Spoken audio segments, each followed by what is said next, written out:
Hello, আসসালামু আলাইকুম viewer. আজকে দেখাবো এই বিফ টিকিয়া বা বিফ কাবাব। অনেকে এটাকে কাবাব বলে কিন্তু আমরা এটাকে টিকিয়া বলি।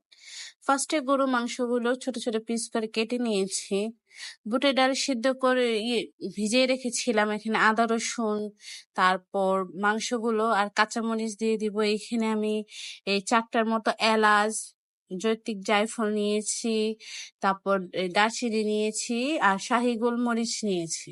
নেওয়ার পর এখানে লবণ পরিমাণ মতো আর হলুদ গুঁড়ো, মরিচ গুঁড়ো আর আদা রসুন দিয়ে এটাকে আমি প্রায় দুই দুই কাপের বেশি পানি দিয়ে সিদ্ধ দিয়েছিলাম।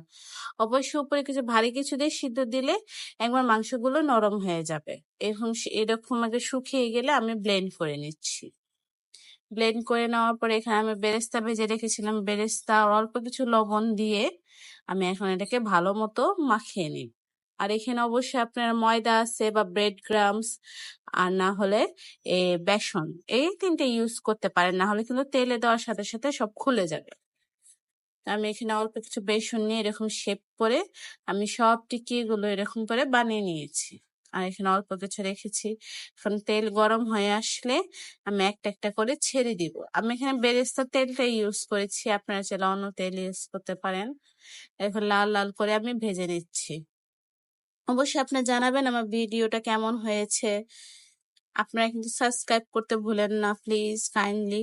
দেখেন আমার ফাইনাল লুক টিকিয়ার। এটাকে বিফ টিকিয়া বা বিফ কাবাবও বলে থাকে। অবশ্যই জানাবেন কেমন হয়েছে আমার টিকিয়া গুলো। এখানে আপনার কাঁচামরিচ ইউজ করতে পারেন টুকরো করে, কিন্তু আমি করিনি কারণ উপর দিয়ে ভালো না লাগতে পারে এর জন্য। আর ঝালের জন্য আমি এই সিদ্ধর মধ্যে কাঁচামরিচ দিয়ে দিয়েছি। আপনারা অবশ্যই সাবস্ক্রাইব আর লাইক করতে ভুলেন না। আসসালামু আলাইকুম।